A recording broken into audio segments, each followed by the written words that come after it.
ఒక పక్కన 1.5కి వచ్చాం మనం రీప్లేస్మెంట్ లెవెల్ టీఎఫ్ఆర్. 2.1 ఉంటే జనాభా బ్యాలెన్స్ అవుతుంది. 2.1 కంటే తక్కువ ఉంటే జనాభా తగ్గుతూ వస్తుంది, ఏజింగ్ ప్రాబ్లం పెరుగుతూ వస్తుంది. నిన్న కూడా నేను చెప్పాను, ఈ దేశంలో 2047 వరకు మాత్రం డెమోగ్రఫిక్ డివిడెంట్ అడ్వాంటేజ్ ఉంటుంది మనకు. ఇప్పటికే చాలా దేశాలు ఏజింగ్ సమస్యతో సతమతం అవుతున్నాయి. మొన్నే జపాన్, జర్మనీ యంగ్స్టర్స్ కావాలని చెప్పి అడిగే పరిస్థితికి వచ్చారు. మన దేశంలో ఉండే యువతను వాళ్ళు తీసుకునే పరిస్థితికి వచ్చారు. మొన్నే మీరు చూస్తే సింగపూర్ లాంటి దేశం వేరే దేశాల నుంచి అడాప్ట్ చేసుకుంటున్నారు మంచి బ్రిలియంట్ స్టూడెంట్స్ని. అలాంటి సందర్భాలు వచ్చే పరిస్థితి వచ్చింది. ఈరోజు నేను ముందుగానే చెప్తున్నా, జనాభా మేనేజ్మెంట్ అనేది చాలా ముఖ్యం. సౌత్ ఇండియా జనాభా తగ్గుతూ ఉంది. నార్త్ ఇండియా, యూపీ, బీహార్ వల్ల ఈరోజు జనాభా బ్యాలెన్స్ అవుతూ ఉంది. ఒక మాటలో చెప్పాలంటే బీహార్ 3 టీఎఫ్ఆర్, యూపీ 2.4, 2.3 ఉంది. అదే ఆంధ్రప్రదేశ్ వస్తే 1.5, తమిళనాడు అయితే 1.4, కేరళ, కర్ణాటక 1.6.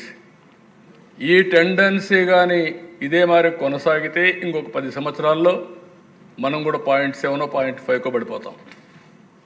అది చాలా ప్రమాదం. నేనే ఒకసారి ఫ్యామిలీ ప్లానింగ్ ప్రమోట్ చేశా. మళ్ళీ హౌస్లోనే నేనే ముఖ్యమంత్రిగా మళ్ళీ పాపులేషన్ మేనేజ్మెంట్ గురించి మాట్లాడుతున్నాను అధ్యక్ష. మారిన పరిస్థితులు అధ్యయనం చేసుకొని సమాజ హితం కోసం ముందు చూపుతో ఆలోచిస్తే తప్ప సమాజానికి న్యాయం జరగదు. అందుకే దీన్ని కూడా నేను తీసుకొని వచ్చాను. అందుకని ఈ అసెంబ్లీలో మొన్నే బిల్లు పాస్ చేశాం. ఒకప్పుడు 2 పిల్లల కంటే ఎక్కువ ఉంటే స్థానిక సంస్థల ఎన్నికల్లో పోటీకి అర్హత లేదు. ఇప్పుడు అది తీసేసాం. కానీ ఇప్పుడు 2 పిల్లల కంటే తక్కువ ఉంటే పోటీకి అర్హులు కాదని ఒక బిల్లు తీసుకురావాలి. మళ్ళీ రివర్స్ చేసి దాన్ని బిల్లు తీసుకురావాల్సిన అవసరం ఉంది. ఆ స్టేజ్కి వచ్చాం. దీన్ని అయితే ఇది డిఫికల్ట్ టాస్క్. ఎందుకంటే అధ్యక్ష, సంపదకి పాపులేషన్కి చాలా వైరుధ్యం ఉంది. డబ్బులు వచ్చిన వాళ్ళందరూ కూడా పిల్లలు కొనాలంటే వాళ్ళు ఏమంటున్నారంటే, ఒక ఇండస్ట్రీ పెట్టుకోవడం చాలా ఈజీ. ఒక ఇండస్ట్రీ పెట్టేసి ఒక సీఈఓని పెడితే వాళ్ళు రన్ చేస్తారు, పిల్లలైతే మేమే చూసుకోవాలనే పరిస్థితికి వచ్చాం. రెండోది double income, no kids, letters enjoy అనే పరిస్థితికి వచ్చారు. ఇవన్నీ పోవాలంటే నేను లాంగ్ బ్యాక్ ఒక స్లోగన్ ఇచ్చాను అధ్యక్ష ఇదే అసెంబ్లీలో. ఎయిడ్స్ గురించి అందరూ భయపడేవాళ్ళు. ఎయిడ్స్ గురించి మాట్లాడాలంటే అది కరెక్ట్ కాదు, ఇది సిగ్గుపడేవాళ్ళు. ఎందుకు సిగ్గు అంటే ఎయిడ్స్ అండ్ సెక్స్కి రిలేటెడ్. అప్పుడు నేను ఒకటే చెప్పాను, ఇంకా నాలాంటి వాడు కూడా మాట్లాడకపోతే ప్రయోజనం లేదని. Break silence, talk about AIDS అని దేశంలో మొట్టమొదటి చెప్పింది నేనే చెప్పాను అధ్యక్ష. చెప్పడమే కాదు, ఎగ్జిబిషన్ పెట్టాం. అప్పుడంతా కూడా ఇవన్నీ కూడా తీసుకొచ్చి కూడా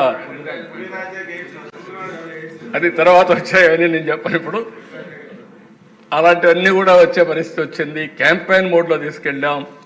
పేరెంట్స్ని రిక్వెస్ట్ చేశాం, పిల్లలతో కూడా మాట్లాడండి, సేఫ్ సెక్స్ అనేది ఇంపార్టెంట్, మీరు మీ పిల్లలతో ఇంటరాక్ట్ కాకపోతే జీవితాలు నాశనం అయిపోతాయని చెప్పాం. I'm very happy today.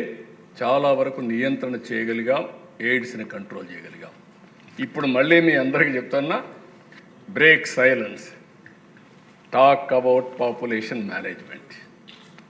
ఈరోజు మీరు కానీ మాట్లాడకుండా ప్రతి ఒక్క కపుల్, ప్రతి ఒక్క ఆడబిడ్డ 2 కంటే ఎక్కువ పిల్లల్ని ఉత్పత్తి చేయాలి అంటే కనాలి.